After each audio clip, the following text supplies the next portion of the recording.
Dobré ránko na výhod. Tam predsa nejde vôbec o nejakú pomstu alebo niečo také, ale o vyjadrenie svojich vnútorných pocitov a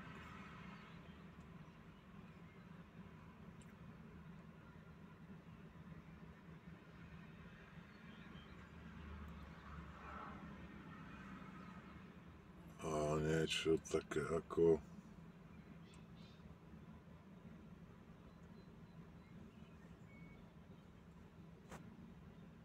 kľudné, pohodové ukončenie tohto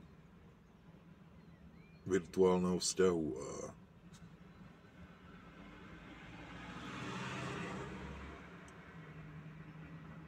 ja vás žiadam, aby ste